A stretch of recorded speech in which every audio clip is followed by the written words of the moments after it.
का जो विषय है वो खासतौर से इस बात पर केंद्रित है कि हमारे इतिहास के साथ हमेशा खिलवाड़ किया गया है।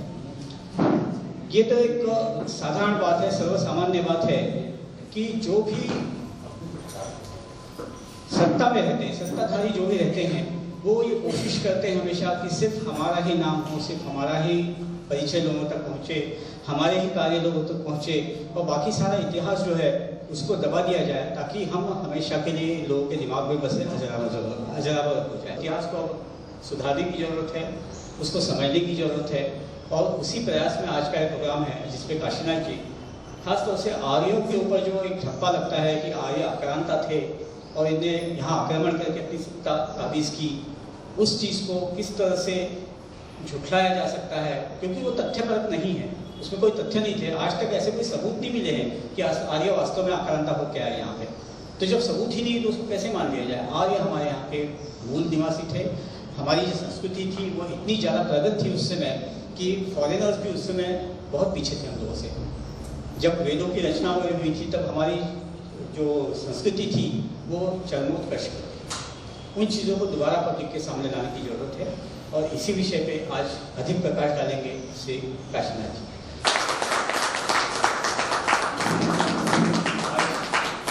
मध्य प्रदेश सांस्कृतिक विभाग के, मराठी विभाग के अभी इस कार्यक्रम का इस सूचना व्हाट्सएप के माध्यम से दी गई और उस व्हाट्सएप मैसेज में ये लिखा था कि नगर के प्रसिद्ध सामाजिक कार्यकर्ता, तो मुझे बहुत संकोच हुआ क्योंकि मैं सामाजिक कार्यकर्ता नहीं हूँ, लेकिन समाज कार्य क्या है ये नज़दीक से जरूर देखने का मौका ईश्वर ने मुझे दिया। मुझे सब कुछ पंक्तियाँ याद आ रही है कि बर्फीली जब चली हवाएं, ठिठुरन भरी ठंड जब आई, प्राण बचाने घर में जाकर हमने आगी खूब तपाई, लेकिन दिल में जली आग से तेरे शिशिर ऋतु की शामत आई, भरे ठंड में हिम शिखरों पर तुमने विजय ध्वजा लहराई। इस प्रकार के सामाजिक कार्यकर्ता बोले जबलपुर में कीर्ति के उत्तुंग शिखर खड़े किए और उसमें एक महान विभूति है नाना साहब चित्रे। उनके साथ में इस व्यायामशाला को जिन्होंने अपने लहू से सींचा है वो पंगेरकर जी, वो तात्या मुरार जी, उनके चरणों में वंदन करके मैं आज अपना कार्यक्रम वक्तव्य चालू करता हूँ। मैं एक आम आदमी हूँ और आम आदमी को, एक कॉमन मैन को, साधारण व्यक्ति को आपने मौका दिया खास लोगों के सामने अपने विचार रखने के, इसलिए मैं आप सभी खास लोगों का हृदय से अभिनंदन करता हूँ। यही तो आयाम है और आयाम का भी ये व्यायाम है।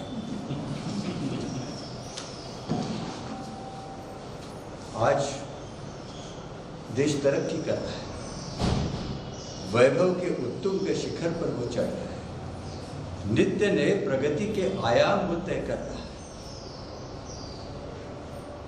जिन अंग्रेजों ने हमें 150 साल तक गुलाम बना के रखा, उनको पीछे छोड़कर आज भारत विश्व की 5वीं सबसे बड़ी आर्थिक व्यवस्था है। सबसे तेज गति से प्रगति करने वाली आर्थिक व्यवस्था भारत की है आज। परंतु इस संक्रमण काल में जबकि भारत आज विश्व गुरु बनने की कगार पर है, उस समय हमें कुछ चीज़ों की आवश्यकता जरूर है, क्योंकि अतीत में भी एक समय ऐसा था जब विश्व के व्यापार में हम सर्वाधिक एक्सपोर्ट हमारा था, सर्वाधिक शक्तिशाली भारत देश था। उस समय उसे तोड़ने की कोशिश की और देखते ही देखते वो सबसे गरीब हो गया। उसी प्रकार आज भी जब सारे विश्व में भारत को विशेष नजरिया से देखा जा रहा है, तब इस देश की संस्कृति और सभ्यता को तोड़ने की कोशिश करने वाले जो लोग हैं, उन्हें पहले हमें पहचानने की आवश्यकता है। जब हम उन्हें पहचान सकते हैं तभी हम विषय में प्रवेश करेंगे। मेरे मत से देश के लिए त्याग, तपस्या, समर्पण और वक्त आने पर बलिदान की भावना ही भारतीयत्व है। और यह भावना आती कहाँ से? तो यह भावना आती है भारतीय संस्कृति और परंपरा से। और ये संस्कृति और परंपरा पर आक्रमण करने वाले कौन हैं? सबसे पहले अंतिम आक्रांता अंग्रेज, फिर गजवाए हिंद का स्वप्न देखने वाले कुछ तत्व इस देश को टुकड़ों टुकड़ों में विभाजित कर साम्यवाद लाने का दिवा स्वप्न देखने वाले कुछ लोग और जयचंद की परंपरा पर चलने वाले कुछ स्वार्थी तत्व, इन चारों ने मिलकर हमारे राष्ट्र को, हमारे संस्था को, हमारे इतिहास को, हमारे संस्कृति को जमकर लूटा है। अंग्रेज जो है भारतीय मूल्यों को कमजोर करना चाहते, हमारा स्वाभिमान जो है उस पर ठेस पहुंचाना चाहते। इस सिलसिले में हमको मैकाले वो पत्र पढ़ने के बाद फिर हमें मालूम होगा हमारे विषय के बारे में कि अंग्रेजों ने जो किया है वो क्यों किया है और उसका तात्पर्य क्या है। मैकाले का पत्र आप दिखाइए। पहला, जब अंग्रेजों ने मैकाले को भेजा तब उन्होंने सर्वे किया था और सर्वे करने के बाद मैकाले ने जो लिखा वो मैं पहले आपको पढ़ के सुना देना चाहता हूँ। वो लिखते हैं कि I have travelled across the length and breadth of India, I have not seen one person who is beggar, who is thief, such a wealth I have seen in this country, such a high moral values, people of such caliber that I do not think we would ever conquer this country unless we break very backbone of this nation, which is her spiritual and cultural heritage, and therefore I propose that we replace the old and ancient education system, her culture, for if the Indian thinks that all that is foreign and English is good and greater than their own, they will lose their own self-esteem, their nature, their culture, and they will become what we want, them a truly dominated nation. मैंने इस देश में इतनी संपदा देखी है, इतने उच्च राजनीतिक आदर्श देखे हैं और इतने उच्च योग्यता वाले लोग देखे हैं कि मैं नहीं समझता कि हम कभी उन्हें जीत पाएंगे जब तक कि उनका मूल आधार को हम नष्ट न कर दें। और वह मूल आधार है इस देश की आध्यात्मिक और सांस्कृतिक धरोहर। इसलिए मैं प्रपोज करता हूँ कि हम उनकी प्राचीन और पुरानी शिक्षा पद्धति और संस्कृति को बदल दें, क्योंकि यदि भारत यह सोचने लगे कि जो कुछ विदेशी और अंग्रेजी है वह उनकी अपनी संस्कृति से अच्छा है, उत्तम है, तभी वे स्वाभिमान छोड़ देंगे और भारतीय संस्कृति को खो देंगे और वो वैसा ही करेंगे जैसा हम चाहते हैं, एक गुलाम राष्ट्र। इस प्रकार का पत्र उन्होंने लिखा और 1761 के पानीपत के युद्ध के बाद मराठों की पकड़ उत्तर भारत में ढीली होती है और प्लासी की लड़ाई होने के बाद इलाहाबाद से लेकर बिहार और बंगाल तक अंग्रेजों की हुकूमत आ जाती है। ये हुकूमत आने के बाद मैकाले अपने हिसाब से, अपने ढंग से एक स्कूल खोलते हैं जो कि उनकी योजना है, और उस स्कूल खोलने के बाद में वो अपने पिताजी को जो पत्र लिख रहे हैं उसमें उनकी मंशा सीधी समझ में आएगी और साफ होगी। वो लिखते हैं, अर्थात हमारे अंग्रेजी स्कूल आश्चर्यजनक गति से बढ़ रहे हैं। निस्संदेह कुछ जगहों पर ऐसा होना मुश्किल हो रहा है, कुछ जगहों पर हमें उन सबको शिक्षा देना असंभव हो रहा है जो कि ऐसा चाहते हैं। हुगली शहर में 1400 लड़के अंग्रेजी सीख रहे हैं। इस शिक्षा का हिंदुओं पर आश्चर्यजनक प्रभाव पड़ रहा है। कोई भी हिंदू जिसने अंग्रेजी माध्यम से शिक्षा प्राप्त कर ली है वह निष्ठापूर्वक हिंदू धर्म से जुड़ा हुआ नहीं रहता। कुछ एक औपचारिकता के रूप में नाम मात्र के लिए हिंदू धर्म से जुड़े दिखाई देते हैं, लेकिन अनेक स्वयं को शुद्ध देहवादी बोलते हैं और कुछ ने ईसाई मत स्वीकार कर लिया है। मेरा पूरा विश्वास है कि यदि हमारी शिक्षा योजनाएं चलती रही तो 30 साल के अंदर कलकत्ता के सम्भ्रांत परिवारों में एक भी मूर्ति पूजक नहीं दिखाई देगा। वह हृदय से इस योजना के परिणामों का स्वागत करता है और उसी को सेकंड जो है वो चर्च ने किया है, ब्रिटिश चर्च ने।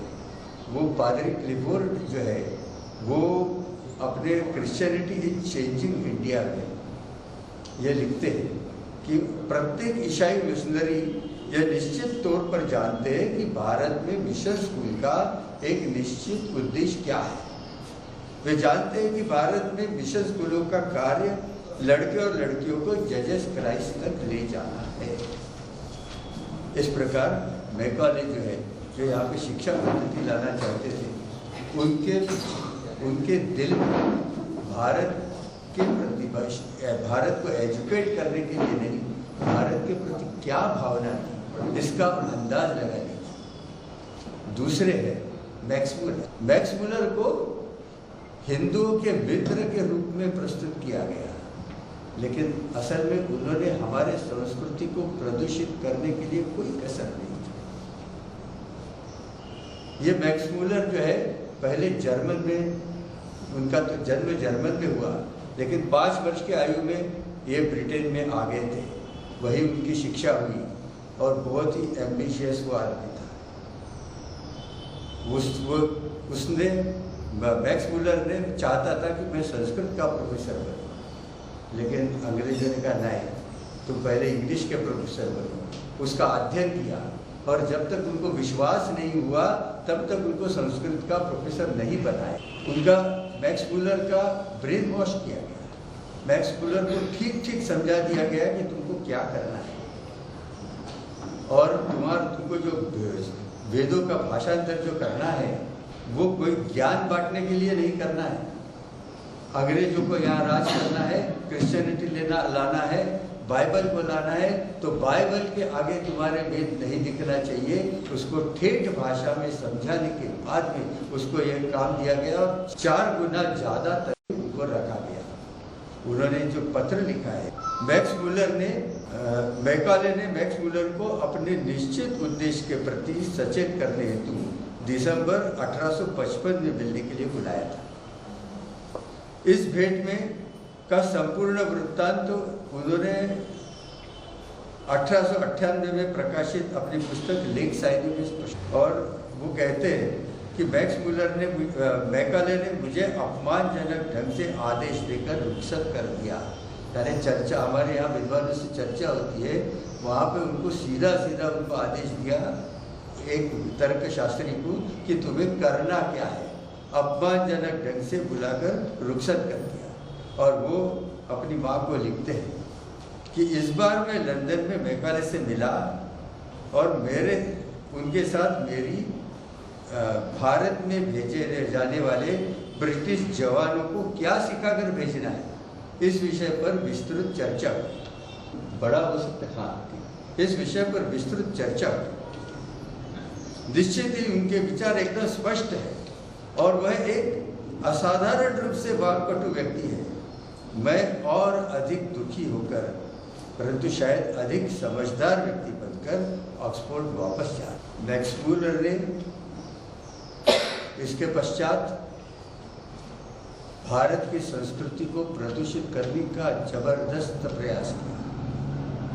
उन्होंने भाषांतर के माध्यम से जो हमारी विकृति आ गई थी 1000 वर्ष की मुगल शासन और मुस्लिम आक्रांताओं के कारण, उसे एनलार्ज करके प्रस्तुत किया। उसने इसको एक प्रार्थना तक वेदों को सीमित रखा, जबकि वेद यह ज्ञान है। वेद का अर्थ ही ज्ञान होता है। प्रतीक के रूप में वेदों में जो रखा गया था उसे देवता के रूप में प्रस्तुत करने के लिए भी मैक्स मुलर ने कोई कसर नहीं छोड़ी और उसने अपने दिल की बात किसी को नहीं बताई। वो बहुत ही अंतर्मुखी था। यह होने के बाद उसने मैक्स मुलर ने अपने पत्नी को एक पत्र लिखा था। मैक्स मुलर की मृत्यु के पश्चात उसकी पत्नी ने अप्रकाशित पत्र के नाम से पुस्तक के रूप में उसे प्रकाशित कर दिया 1902 में। और उसमें वो लिखते हैं, मुझे आशा है कि मैं इस काम को पूरा कर दूंगा और मुझे निश्चय है कि यद्यपि मैं उसे देखने के लिए जीवित न रहूंगा तो भी मेरा ऋग्वेद का यह संस्करण और वेदों का यह अनुवाद भारत के भाग्य और लाखों भारतीयों की आत्माओं के विकास पर विपरीत प्रभाव डालने वाला होगा। यह वेद उनके धर्म का मूल है और उन्हें दिखा देना कि तुम्हारा मूल क्या है, उन्हें जड़ से उखाड़ फेंकने का एकमात्र रास्ता है जो 3000 वर्षों से पल्लवित हो रही है। या मैक्स मुलर स्वयं यह सच्चाई स्वीकार करता है कि उनके वेद भाष्य का उद्देश्य क्या था। वह स्पष्ट करता है कि हिंदू धर्म शास्त्रों के भाष्यादि का उद्देश्य धर्म को जड़ से उखाड़ फेंकने का था, वेदों की श्रेष्ठता साबित करने के लिए नहीं, ज्ञानवर्धन के लिए नहीं। अंग्रेजी शासन ने देखना चालू किया। आप देखिए, जब प्लासी की लड़ाई हुई, प्लासी की लड़ाई में अंग्रेजों की जीत क्यों हुई हम सब जानते, भारतीयत्व की कमी के कारण, जो हम लोगों ने पहले डिफाइन किया भारतीयत्व, उस भारतीयत्व की कमी के कारण प्लासी की लड़ाई में अंग्रेजों की विजय हुई। और वो विजय के बाद उन्होंने सबसे पहला काम जो है वो, भारत विश्व में सबसे बड़ा एक्सपोर्टर था और उसमें कपड़े का और सिल्क का और कॉटन का व्यापार और मसालों का व्यापार था। तो सबसे पहले उन्होंने हमारे उद्योग धंधों को नष्ट कर दिया। उसके ऊपर इस प्रकार एक्सपोर्ट करने के लिए टैक्स लगाए कि ब्रिटिश माल जो है वो सस्ते में बिकने लगा और भारत का माल जो है वो महंगा बिकने लगा। इसका विस्तृत वर्णन तपस्वी सुंदरलाल की तृतीय जिल्द में आपको मिल सकता है। उसमें बहुत पन्ने उन्होंने और बहुत ही डिटेल्ड में कि भारत में विदेशी भारत का एक्सपोर्ट किस प्रकार ऊपर से बिल्कुल नीचे तक गिर गया, इसका वर्णन और इसका पूरा जो है उन्होंने बताया है। तो ये अंग्रेजों की इन नीतियों के कारण उनको टैक्स इस प्रकार लगाया। कॉटन जो है हमारे उद्योग धंधों को दिया नहीं, वो स्वयं ले लिया क्योंकि हुकूमत उनकी थी। और जो कपड़े हमारे जो बंद रहे थे उसको हर एक शहर से दूसरे शहर में टैक्स देना पड़ता था और वो टैक्स देते देते इतना अधिक हो गया कि हमारे कपड़े जो है विश्व के बाजारों में समाप्त हो गए, हमारे उद्योग धंधे समाप्त हो गए। और उसके कारण जो बेकारी आई, जो श्रीमंत अमीर जो देश था और उसमें हमारी जो शिक्षा है वो हर गांव में स्कूल थे और गुरु शिष्य परंपरा के स्कूल थे और 92% शिक्षित लोग थे। प्रत्येक गांव में 92% लोग लिखे पढ़े, आध्यात्मिक शिक्षा के पढ़े हुए और हिसाब करना भी जानते थे। लेकिन जब ये उद्योग धंधे का नाश हो गया और हम गरीब हो गए, हमारे पास पैसे नहीं आए और 1818 में जब हम गुलाम हो गए तो राजाश्रय जो था इन स्कूलों में, भारतीय राजा जो है वो स्कूलों को पैसा देते थे, वो राजाश्रय समाप्त हो गया। तो ये गुरु शिष्य परंपरा के सारे स्कूल बंद हो गए। और फिर जो नियत हमने बताई मैकाले की, उस नियत और नीति के अनुसार हमने वह शिक्षा दी जिसमें भारतीयत्व खत्म होता रहा। शिक्षा ज्ञान राष्ट्र और समाज के लिए है, लेकिन हम गुलामी की बेड़ियां और मजबूत करने के लिए पढ़ाई करते हैं। मूल जड़ से हम दूर होते। मैकाले ने शिक्षा को प्रदूषित किया और मैक्स मुलर ने हमारे अध्यात्म को प्रदूषित किया। ऐसी कोई कसर नहीं रखी। पहले तो अंग्रेजों ने मैक्स मूलर को अपने हिंदुओं के मित्र के रूप में प्रस्तुत किया और उनको आपको बताया गया कि ये अंग्रेज ये आपके वेदों का अध्ययन कर रहा है। ये व्यक्ति जो यूरोप से आया हुआ व्यक्ति वो वेदों का ज्ञाता है और हम गुलामी की मानसिकता में जो कुछ अंग्रेजों का है जैसा मैकाले का है वो सब अच्छा है। यह मान के जो मैक्स मूलर साहब कहते गए हम मानते गए और उसका असर ये हुआ कि भारत कमज़ोर होते गया मानसिक रूप से और आर्थिक रूप से और आध्यात्मिक। इसके साथ में विलियम जोन्स और मॉर्टिनर व्हीलर ये इतिहासकार और एक भाषाविद इन्होंने भी अपना खेल खेला और ये चारों ने एक साथ एक ही पीरियड में चारों तरफ से ये आक्रमण है। एक ने शिक्षा पे किया, एक ने अध्यात्म पर किया तो एक ने भाषा पर किया। सबसे पहले उन्होंने हमको ये बताया मैक्स मूलर ने, वो शख्स मैक्स मूलर ही है, उन्होंने बताया आर्य ये सब वेदों का भाषांतर करने के बाद तो आर्य बाहर से आए और उन्होंने सबसे गलत काम जो किया आर्यों को जातिवाचक बनाया। आर्य शब्द जातिवाचक कदापि नहीं है, लेकिन उन्होंने कहा ये आर्य जो है ये बाहर से आए। आर्यों ने हिंदुस्तान पर आक्रमण किया। हिंदुस्तान में घोड़े नहीं थे, घोड़े तो तुर्क और मंगोल में थे। ये आर्य ऊंचे पूरे जिनका माथा चौड़ा था, नाक नुकीली थी, गोरा रंग था, हाइटेड थे, नीले या गारे रंग की आंखें थी। ये आर्य घोड़े पर बैठ के आए और गरीब भारतीयों को पर आक्रमण किया। जो भाग गए दक्षिण में वो द्रविड़ कहलाए, जो जंगल में भाग गए वो आदिवासी हो गए और जिनको गुलाम बना के रख दिया गया उनको दलित के नाम से पुकारा गया।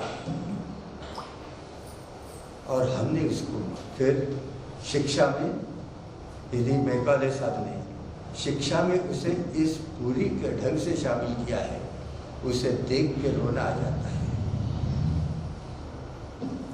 1962 की पढ़ाई की एक किताब जो है वो मेरे निजी लाइब्रेरी में मिली, क्योंकि हम लोगों ने 65 में मैट्रिक किया तो वो किताब हमने भी पढ़ी अपने ज़माने में, और वो कस्तूरे साहब की इतिहास की किताब है। और उस किताब में क्या लिखा है आप सुनिए तो हैरान हो जाएंगे। उस किताब में लिखा है कि आर्यों ने भारत पर आक्रमण किया और सबसे पहले कश्मीर, पंजाब, उत्तर प्रदेश पर कब्जा किया। ये कब्जा शब्द मेरा नहीं है, किताब का शब्द है, अंग्रेजों की किताब का। और 50 वर्षों तक हम लोगों ने जिस अज्ञान को ढोया उसका ये सबूत है कि आर्यों ने भारत पर हमला किया और कश्मीर, पंजाब और उत्तर प्रदेश को पर कब्जा किया। द्रविड़ों के साथ अनेक युद्ध हुए और अंततोगत्वा द्रविड़ों ने दक्षिण में शरण ली। यह पाठ्य पुस्तकों में पढ़ाया जाने वाली बात है, सिर्फ तर्क देके नहीं छोड़ दिया गया। जो 10वीं क्लास का जो लड़का है उसे ये चीज़ बताई, फिर आगे बताए उसी किताब में लिखा गया है। हाँ, 2nd नंबर कि वर्तमान उसमें मैंने उस किताब की उतनी लाइनें सिर्फ जो है वो यहाँ पे आपके सामने प्रस्तुत किए प्रमाण के तौर पे वो लाइन, और उसको मैं एज इट इज पढ़ रहा हूँ। एज इट वो कहते हैं कि वर्तमान भारत के पूर्वी राजस्थान, स्थानेश्वर, गंगा यमुना के प्रदेश पर आर्यों ने कब्जा किया, फिर कब्जा किया। बिहार, उत्तर बंगाल, मध्य बंगाल, दक्षिण बंगाल, कलिंग यानी ओडिशा वगैरह का भाग, इन प्रदेशों को आर्यों ने रोंद डाला। यह रोंद डाला भी हमें पढ़ाए जाने वाला ही शब्द है। और यहाँ पे उनकी आत्मा ठंडी नहीं होती है। उसके पश्चात इस किताब में यह लिखा है कि उत्तर भारत पर विजय के पश्चात आर्य दक्षिण की तरफ बढ़े और दक्षिण में अगस्त ऋषि के नेतृत्व में यह आक्रमण हुआ। और राम जो है उसके बाद यह रामायण का काल था। राम यह आर्यों के नेता थे, और रावण और वाली ये अनार्यों के नेता थे। आर्यों ने वाली और रावण को मार डाला और दक्षिण भारत पर कब्जा किया। वाल्मीकि रामायण, तुलसी रामायण की भी बात नहीं कर रहा हूँ। रामायण का, वाल्मीकि रामायण तो समकालीन रामायण है। वाल्मीकि रामायण में नारद राम को आर्य कहते हैं, तो मंदोदरी रावण को विलाप करते समय आर्य कहती है। जिस वाली को अनार्यों के नेता और द्रविड़ों के नेता के रूप में बताया जा रहा है, तो तारा जो है, तारा वाली की मृत्यु के पश्चात विलाप करती है, तो उन्हें करती है हे आर्य। सही बात। और यह हम और आप नहीं कह रहे, वाल्मीकि का रामायण कह रहा है। यानी आक्रमण करने वाला भी आर्य और जिसके ऊपर आक्रमण हो रहा है वह भी आर्य। यहाँ आर्य और अनार्य की बात कहाँ से आई? परंतु यह हमें पढ़ाया गया, यह हमें पाठ्य पुस्तकों में डाला गया। आजादी के पहले 100 साल तक हमको प्रदूषित किया गया और आजादी के 50 साल बाद तक हमने इसको ढोया, क्योंकि साम्यवादियों का इसमें महत्वपूर्ण योगदान था। और इस धारणा के खिलाफ जंग यह भारत की जंग है।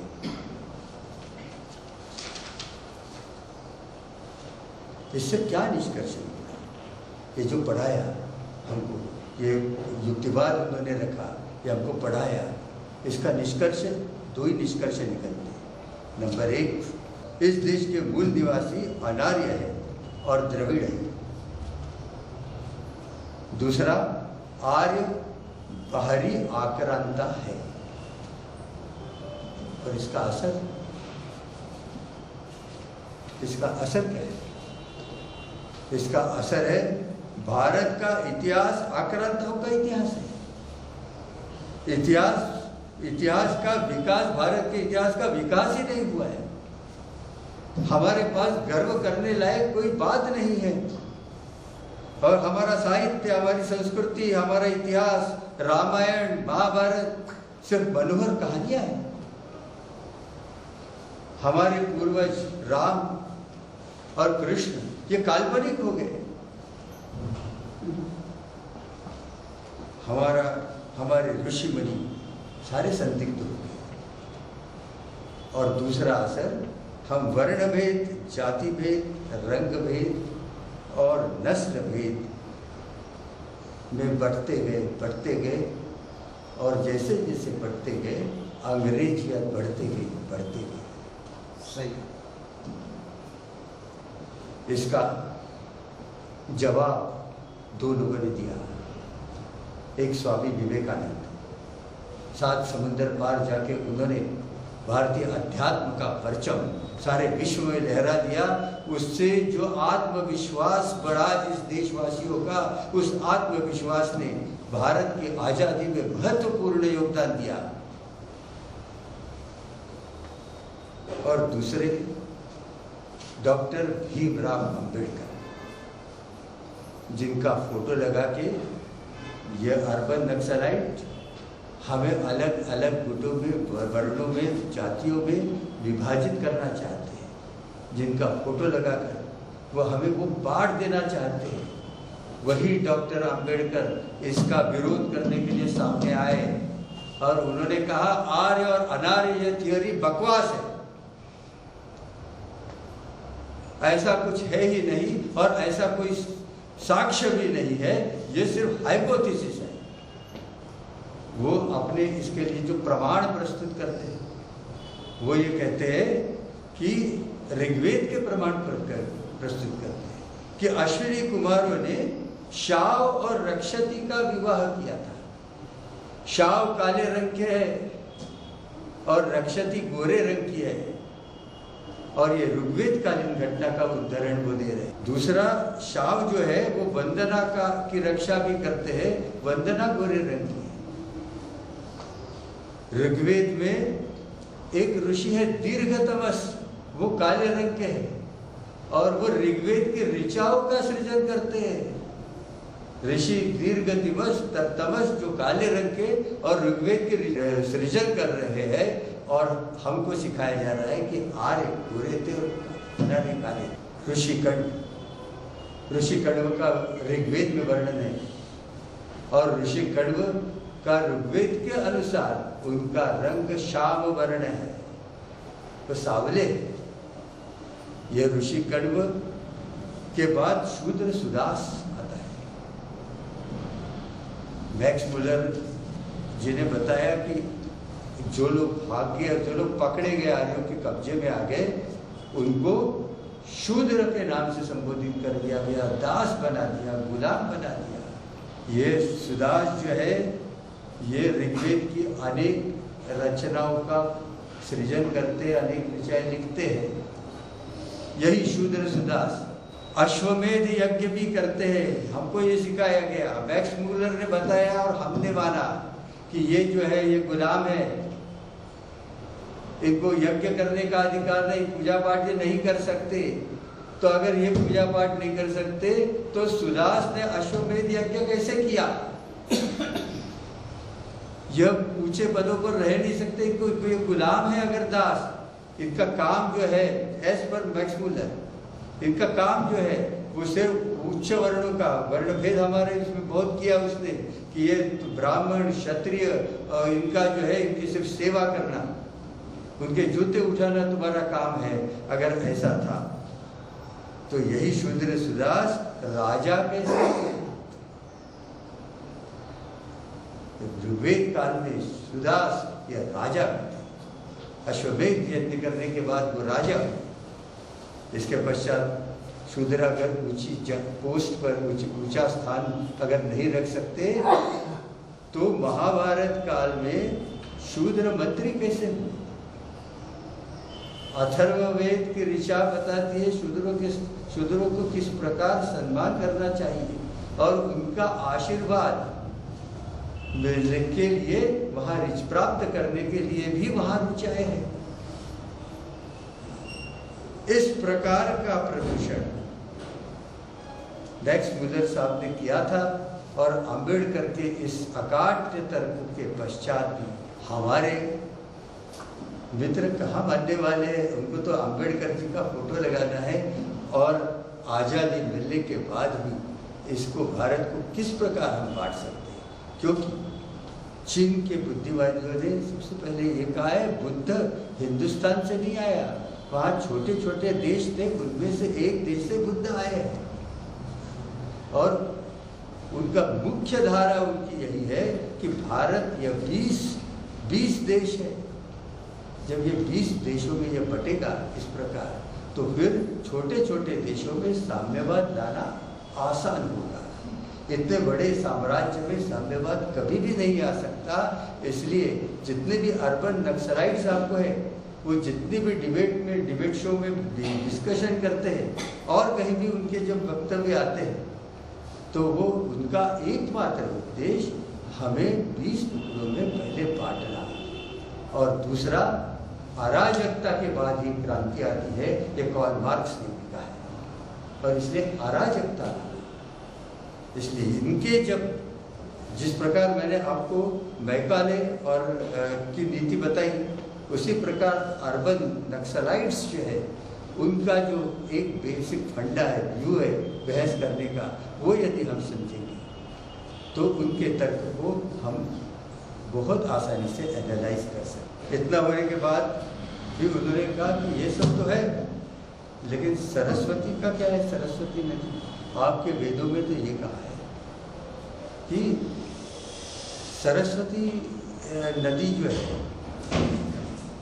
उसके किनारे वेद लिखेंगे। आपके बहर मंडल में अगर सरस्वती नदी का उल्लेख है तो सरस्वती नदी तो दिखाई नहीं देती। इसलिए जैसे गडरियों के गीत आपके वेद है, जैसे आपके वेद काल्पनिक है, वैसे ही सरस्वती नदी भी काल्पनिक है। ये सिर्फ आपका कल्पना विलास है, वास्तविकता की धरातल से ये कोसों दूर है। परंतु सच छिपता है। एक न एक बार उजागर होता है। और इसरो, नासा और 70 अन्य वैज्ञानिक संस्थाओं द्वारा खोज की गई और नासा और इसरो की जो सैटेलाइट पिक्चर्स जो आए उसमें सरस्वती नदी का जो प्रवाह है वो दिख गया। वो अंडरग्राउंड प्रवाह जो है वो हमें दिखाई देता है कि सरस्वती नदी कैसे बहती है।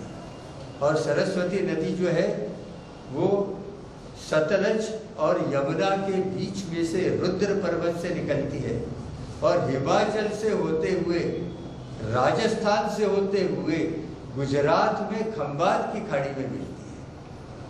और ये जब बह रही है सरस्वती नदी, तो इस सरस्वती नदी में सतलज आके मिलती है और यमुना नदी आके मिलती है और एक विशाल नदी तैयार होती है।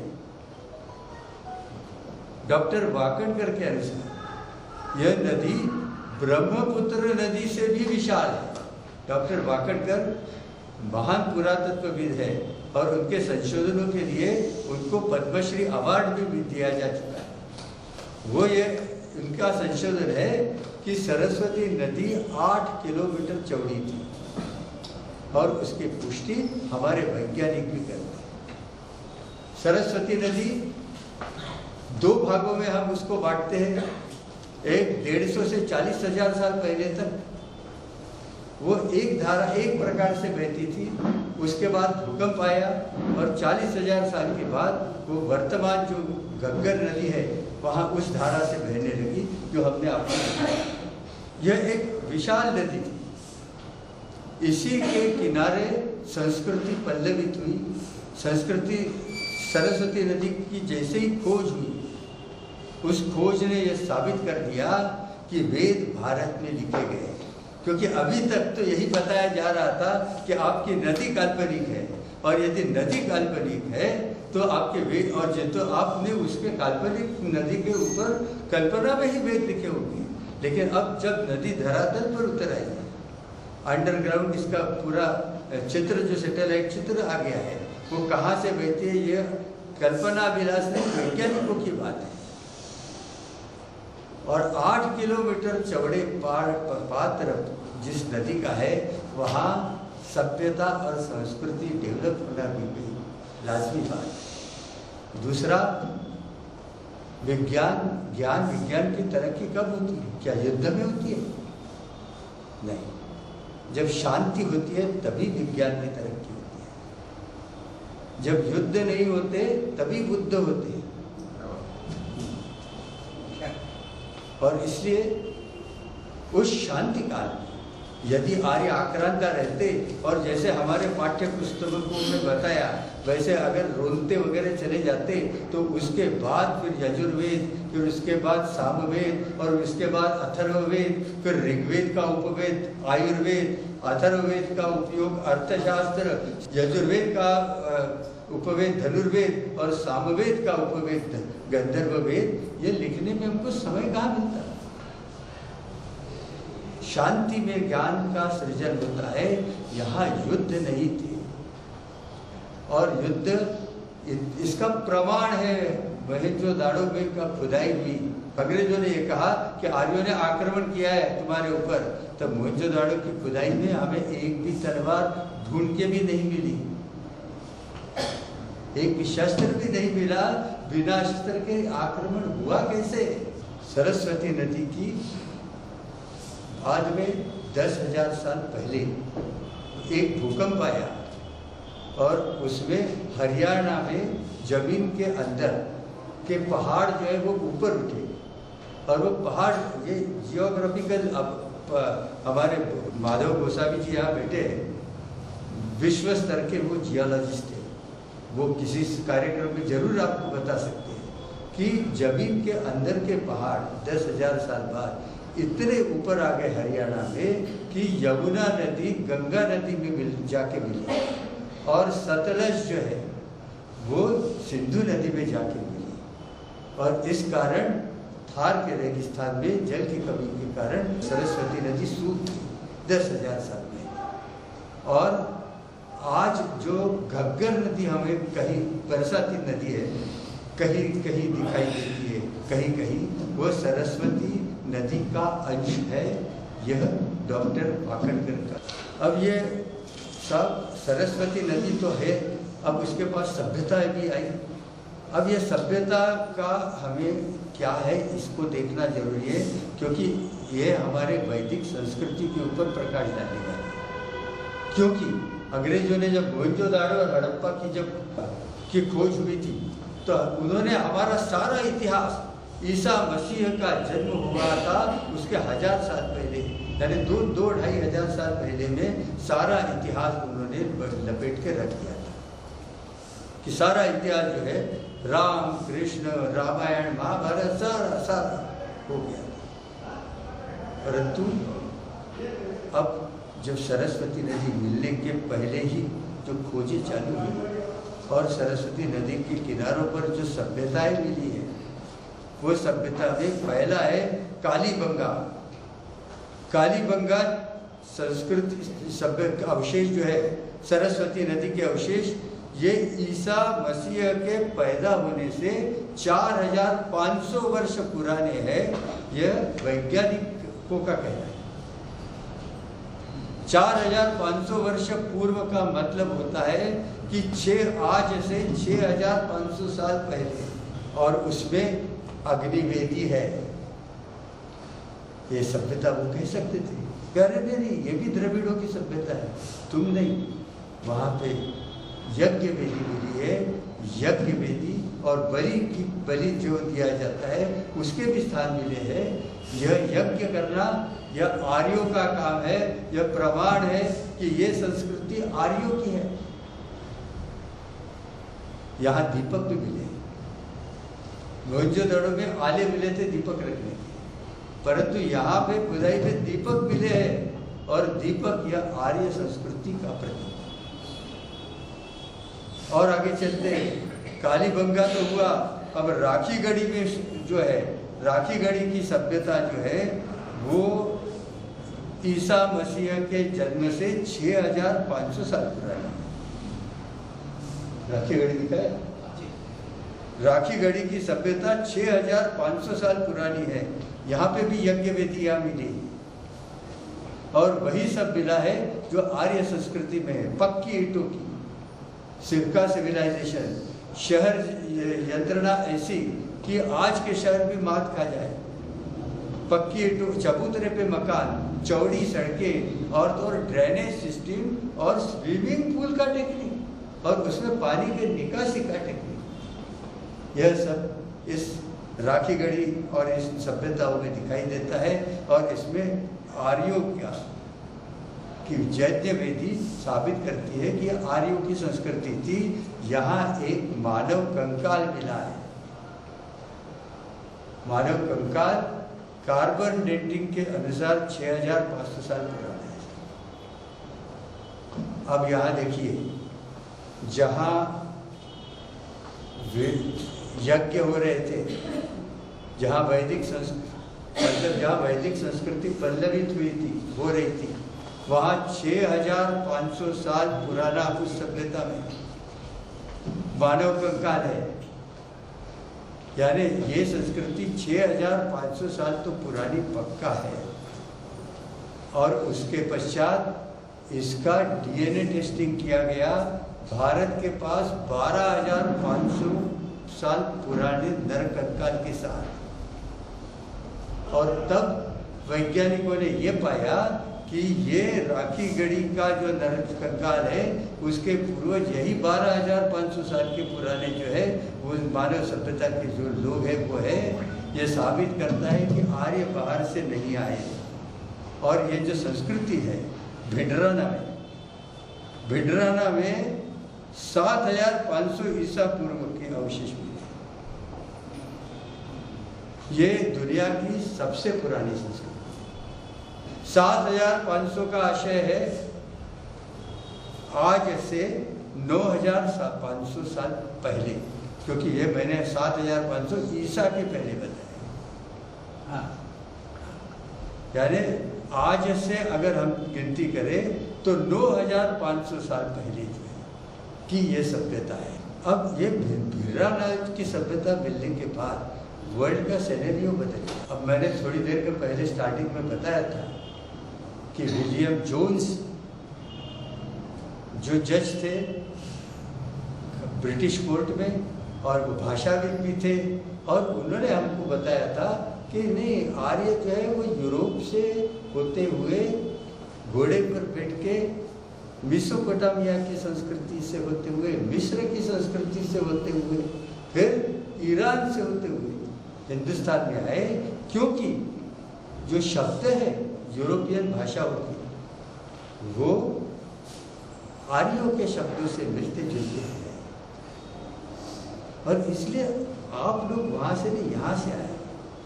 लेकिन भिर्रानाथ की संस्कृति जो सभ्यता जो है अवशेष जो मिले हैं सरस्वती संस्कृति के, वो ईसा पूर्व के 7500 साल के, यानी 9500 साल पहले की ये जो संस्कृति है, ये मिलने के बाद सिनेरियो बदल गया।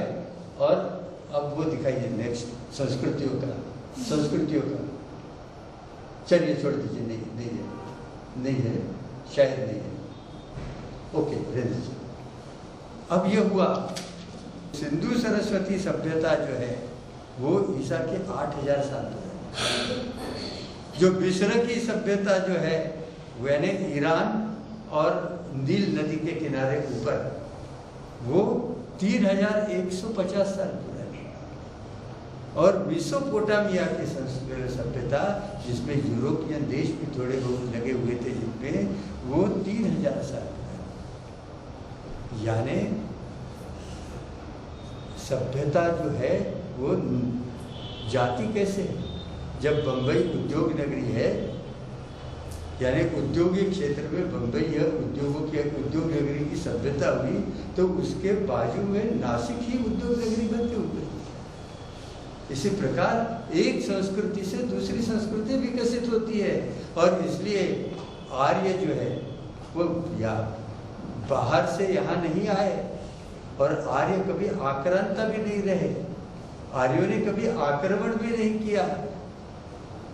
तो हमने विश्व को संस्कृति देने के लिए, विश्व को आलोक ज्ञान देने के लिए यहाँ से जो लोग गए, तो हमारे संस्कृति का प्रभाव उनके ऊपर पड़ा, और इसीलिए हमारा भ्रातर अरब में बिरादर होकर तुम्हारे यहाँ ब्रदर, इसीलिए हमारा मातर आपके यहाँ मदर हो जाता है, इसीलिए हमारा पितर आपके यहाँ फादर हो जाता है।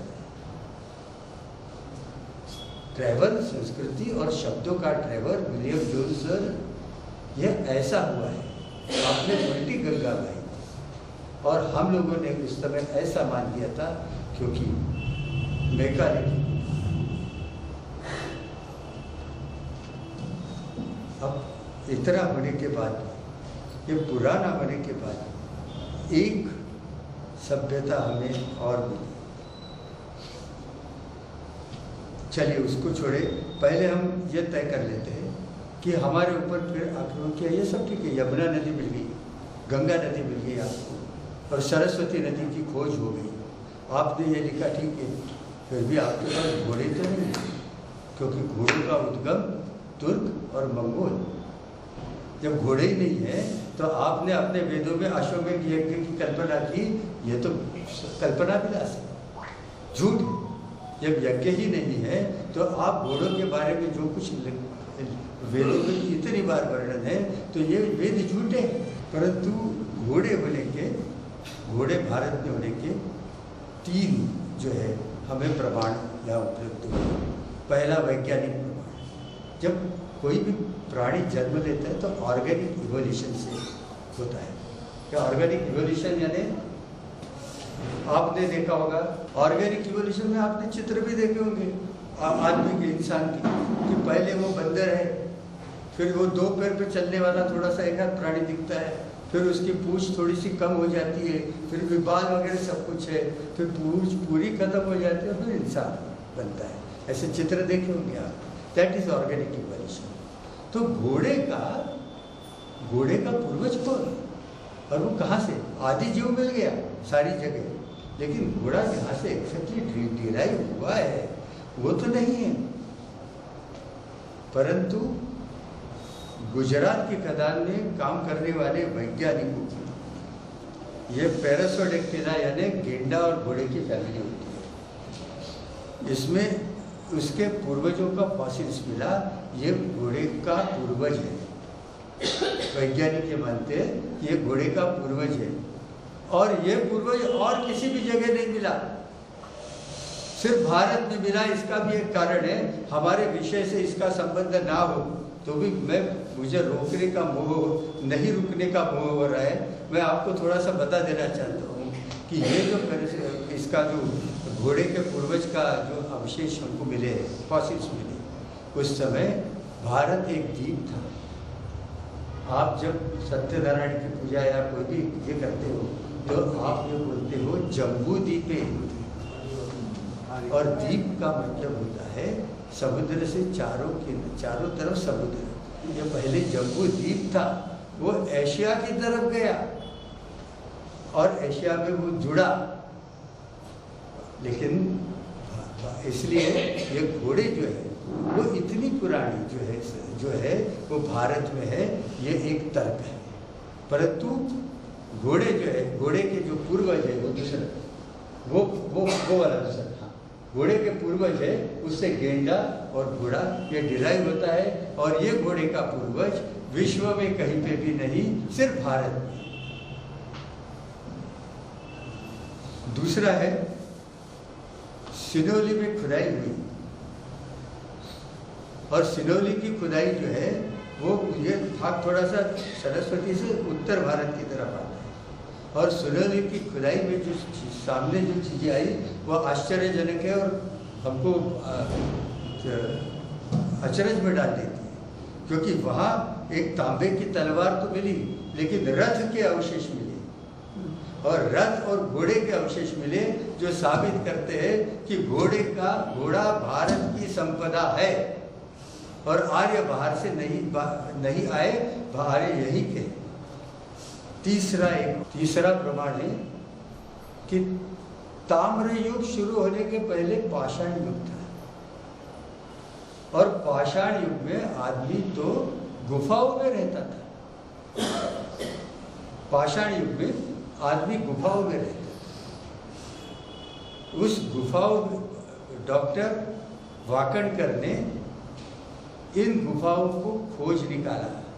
ये गुफाएं इटारसी और होशंगाबाद के बीच में है, इसे भीम बैठका कहते हैं। और इस भीम बैठका में जो पाषाण युगीन मानव है वो रहता था। उन्होंने कुछ चित्र उकेरे हैं और उस चित्रों में घोड़े का फोटो है, दिखाई क्या, ये देखिए, ये सारी बातें प्रमाणित करती है कि घोड़ा भारत की संपदा है, उसका इसीलिए वर्णन है। लेकिन तुम लोग उसकी कल्पना भी नहीं कर सकते कि वेद कितने पुराने हैं। पश्चिम में सभ्यता का सूर्योदय भी नहीं हुआ था, तब भारत में साम वेद के गीत सुनाई देते थे। लेकिन ये नजरिया तुम में नहीं है, क्योंकि तुमने क्या किया है, तुमने मेसोपोटामिया की संस्कृति पर ग्रीस ने आक्रमण किया और उस संस्कृति को नष्ट किया। जितनी भी विश्व में संस्कृतियां हुई है, नष्ट हुई है, वो शस्त्रों ने की है। लेकिन भारत एक ऐसा देश है जिसने शस्त्रों को शास्त्रों से जवाब दिया है। चलिए पहले ये आदिवासी का ले लें, है ना। तो भारत जोड़ो यात्रा, और भारत जोड़ो यात्रा ने जब मध्य प्रदेश में प्रवेश किया तो महानुभाव ने बताया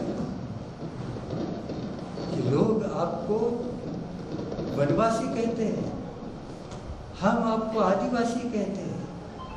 आदिवासी यानी जो पहले से रहते थे, और जो आदिवासी नहीं वो बाद में आए थे। इस देश की संपदा पर आपका पहले अधिकार है। इस प्रकार से वर्ण और जाति संघर्ष में देश की संस्कृति को और देश को तोड़ देने के लिए भारत जोड़ो यात्रा मैं बता देना चाहता हूँ कि आदिवासी शब्द कब आया। राम वनवास में गुजारते हैं तो वन पर्व है, वन पर्व में कहीं पे भी आदिवासी शब्द नहीं है। राम शबरी से मुलाकात करते हैं, शबरी भिल्लिनी है, भिल्ल जाति की है, वहाँ पे भी आदिवासी शब्द कहीं नहीं है। महाभारत में भी वनों में पांडवों को भेज दिया जाता है वनवास के लिए, वहाँ पे भी आदिवासी शब्द कहीं दिखाई नहीं देता है। बुद्ध और महावीर संप्रदायों के में भी जो लिटरेचर है वहाँ पे भी आदिवासी शब्द दिखाई नहीं देता। इतना ही नहीं, गुरु ग्रंथ साहब में तो सभी धर्मों का समावेश है, उसमें भी आदिवासी शब्द दिखाई नहीं देता। हमने सोचा कि भूल गए होंगे ये भी लोग, अपन शब्दकोश देख लेते हैं। तो हम लोगों ने ये शब्दकोश देखा, सबसे पुराना शब्दकोश हमको मिला फैलन साहब का। ये फैलन साहब का संस्कृत इंग्लिश शब्दकोश जो है 1879 में पब्लिश हुआ और 1879 तक आदिवासी शब्द नहीं था, क्योंकि फैलन के शब्दकोश में आदिवासी शब्द नहीं है। इसके बाद आप्टे जी का शब्दकोश आया, ये मोस्ट ऑथेंटिक शब्दकोश माना जाता है और यह 1890 में आया और 1890 में यह शब्दकोश आया, इसमें भी आदिवासी शब्द कहीं नहीं है। फिर मोनियर विलियम्स ने 1899 में शब्दकोश निकाला, उसमें भी आदिवासी शब्द कहीं नहीं है।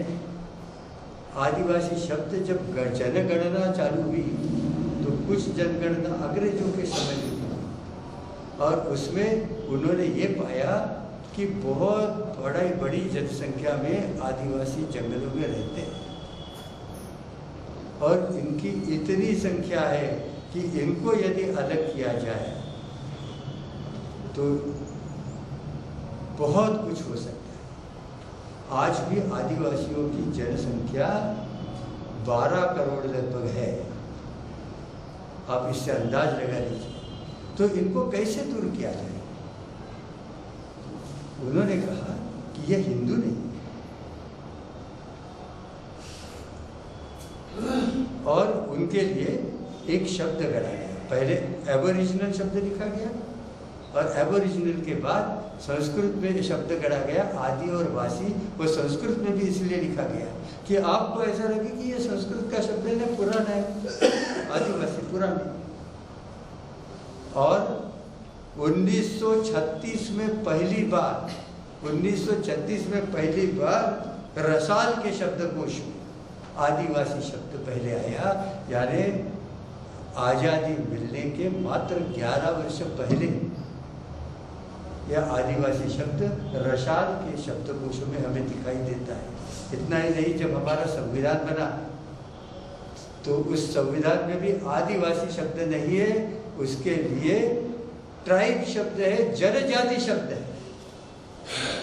जहाँ जनजाति शब्द जो है वो आदिवासियों के लिए हमारा संविधान कहता है, लेकिन आदिवासी देश के पहले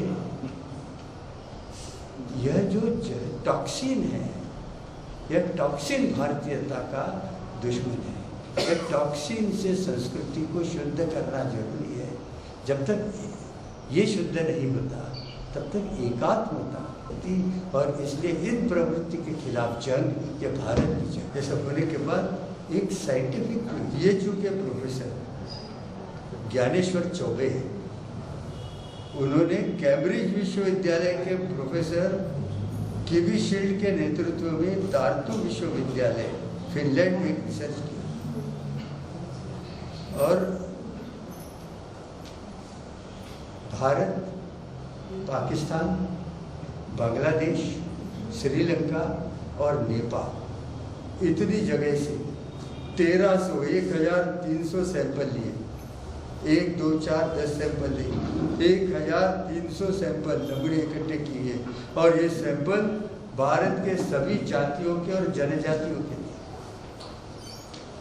और अपने इसके बाद उन्होंने ये पाया कि सारे भारतवासियों के जीन्स गणसूत्रों के आधार पर एक ही पूर्वजों के हैं। इसको डीएनए से एक किया और ये पाया गया कि एक ही गणसूत्रों के डीएनए के। इसके बाद इसका मिलान, जहाँ से हमको मैक्स मुलर साहब ने और बाकी लोगों ने बोला था कि संस्कृति ऐसे ट्रैवल हुई, वहाँ के सारे देशों से, यूरोप के देशों से, अरब देशों से, और इतना ही नहीं चीन और जापान में से भी हमने इसका डीएनए का टेस्ट का मिलान किया। तो ये पाया गया कि भारत के ये जीन्स दूसरे देशों से नहीं मिलते। इसका तात्पर्य यह है कि भारत आक्रांता देश नहीं है, और भारत में ये जो है ये भारत के मूल निवासी ही नहीं, भारत की संस्कृति की धरोहर है। इसे तोड़ा नहीं जा सकता, परंतु तोड़ा भी गया। आपने राम और कृष्ण को आर्य और अनार्य में बांटा और अभी तक इसको विद्यमान रखा।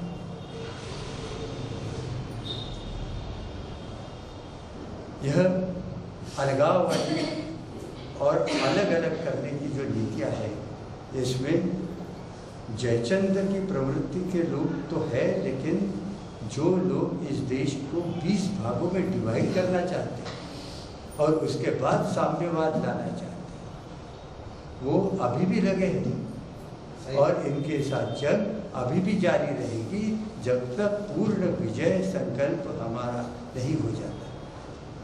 इसलिए यह जंग आपको लड़ना है। मैं तो फोटोग्राफर हूँ, मैं चित्र प्रस्तुत करता हूँ। मैंने आपके सामने एक फोटोग्राफर के रूप में एक शब्द चित्र से प्रस्तुत किया है, और अंत में ऋग्वेद की अंतिम ऋचा से इसको मैं देख रहा हूँ कि इसी ऋचा के द्वारा हमारा उद्धार होगा, क्योंकि वही ऋचा जो है वो सबको जवाब देने के लिए सक्षम है। वेद यह प्रार्थना पूजा का, और इससे वेदों को कृपया तो रखिए, वेद ये ज्ञान है, और उस ज्ञान में अंतिम ऋचा ये कहती है समान आकृति समान आरुद्यानि समान वस्तु ये मन यथा वासु सहस्ति। इसका अर्थ है let our heart be one, let our mind be one, let our aim be one, so that our unity goes from strength to strength. आइए हम ऋग्वेद की यह अंतिम उक्ति को साकार करें और भारत की जय जयकार करें, क्योंकि भारत विश्व गुरु बनने जा रहा है। G20 का नेतृत्व भारत करने जा रहा है, और उसमें विश्व वसुधैव कुटुंबकम की स्लोगन है। आइए हम इसको साकार करें और ऋग्वेद के अंतिम विचार को साकार करने का प्रयत्न करें। नमस्कार। महाभारत का युद्ध का प्रसंग जो है उसमें संजय को जिस प्रकार से एक दूर दृष्टि प्राप्त थी, तो अभी जैसा काशीनाथ जी ने बोला कि मैं तो एक फोटोग्राफर हूँ, परंतु आपको भी एक दूरदृष्टि प्राप्त थी, वो वरदान आपको है। जिसके कारण से आपने फोटो के पीछे क्या है, उसका मूल्य क्या है, वो आपने हम सबको बताने का और बताने के लिए क्या अभ्यास किया है, क्योंकि कठिन है इस प्रकार से सब चीजों को एकत्रित करना और उसके आधार पर सत्य को सामने लाना। तो आपने एक सत्य को सामने लाया है।